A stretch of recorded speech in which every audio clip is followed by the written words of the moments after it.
anytime that there's a life loss, it grieves my spirit. And in Oakland, it grieves my spirit because of the death toll of young black African Americans. The reality is that this is a new community in Oakland, and with every community in Oakland, there are problems with gun violence. That it happened here is just a reminder of where we are and the realities of what people live every single day. I think that they could use that or any other excuse they wanted to come in and shut it down.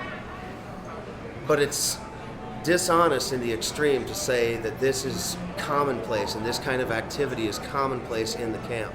Crime and murder is another symptom of the fact that there's poverty, there's undereducated people, and there's a lack of opportunity. And that's why that happened. That's the bigger issue that they skate by and they say it's just because they're out here. We know this is not what we're about. We preach that time and time again. It's unfortunate that it happened here, but it did happen. But you know what? We're going to still send our love to the family, and we're going to move forward because we don't want that death in vain. There were people that banded around this person that had been shot in the head twice, and they linked arms, and they tried to protect his space and his dignity as much as possible. There were medics that were on the ground that gave him as much medical attention as they could until the ambulance got here. Basically how we responded is an example of what community is. And I would like that to expand. But we still are on the streets. And luckily we have medics, and luckily we have people dedicated to helping people in emergencies. Personally, I've been really inspired to see the ways that people have come together and supported each other, like placing candles out. I've seen people like hugging and going to like talk to people to sort of mourn the loss for the people that saw it. Just been really amazed with the peaceful response. Like I've seen a lot of people also, when little conflicts arise, like just immediately stepping in and like calming things down. So I've been really impressed by everybody here. People getting shot and murdered in Oakland is a very common event, and I think we just need to pay respect and realize that it's a thing that happens all the time. And it's annoying that the media is so focused on this shooting because it was here when people get raped and murdered and kidnapped all the time. So that really pisses me off. They need to turn the lights on because it's a huge safety issue, and they're completely disrespecting us right now, pretty much. And they're not looking out for our safety. The city took off our lights, took the lights off, and so inside the encampment, outside of the community, around the city, the grid is working and there's lights. Inside the camp, there's no lights, which creates a serious health and public safety issue. You're hurting people. You're putting their lives in danger and creating an air of fear that's not necessary just because you turn the lights off, and you know it. So why don't you turn the lights on so people can feel safe? Because that's what you complain about. That's what the state complains about. That's what the city complains about, safety.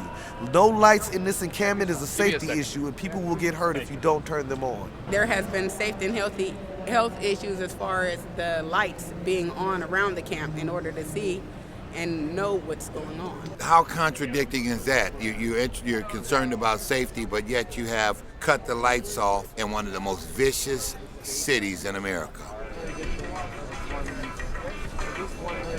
This is a community where people care about what your burdens are and how they can contribute to that and how we can all work together. We're all trying to figure out solutions to other people's problems. We're talking to people that come from places that we've never been as far as where they're at, and it's creating compassion and empathy. I've never experienced anything like this. Community.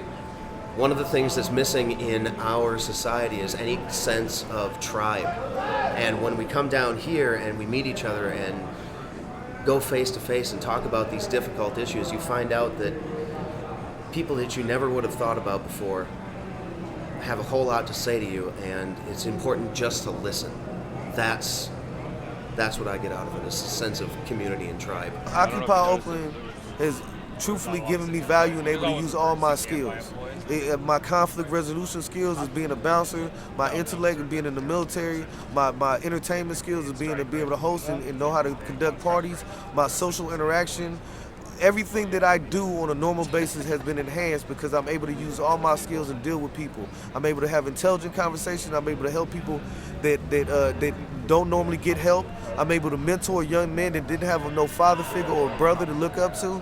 I'm able to be around a community where people see my actions and see that I'm genuine, and I get to see other genuine people, and we get to work together. And we don't have to go for no interview to do that. That's what makes it important. You don't have to go apply to be useful to society. You just come down here and become useful to society. You want some bread? I've learned to love Oakland because I lived here for the last year and I felt very alienated, and I felt like people weren't interested in fighting the good fight. And since I've been here since the beginning on October 10th, I have made friends. I feel like I'm part of a real community. I feel connected to a place. And I really see that people in Oakland are willing to struggle and fight for what they believe in. I feel like the movement in general, it teaches me, it has taught me, is you can't think about yourself. I mean, you have to think about other people too. You can't, you can't have a closed mind. I think the 1% thinks about themselves and they're closed-minded. Just meeting all kind of people and understanding their nature and how their upbringing and their dispositions. We're all one family and will continue to be one. So power to the people, don't give up. This is only a faux pas, but this stops nothing.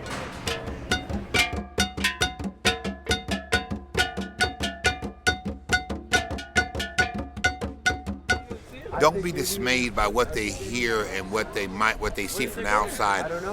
Go amongst the people of Occupy Oakland, and you'll see that there's a lot of love. There's a peace, a spirit of peace. They're not aliens.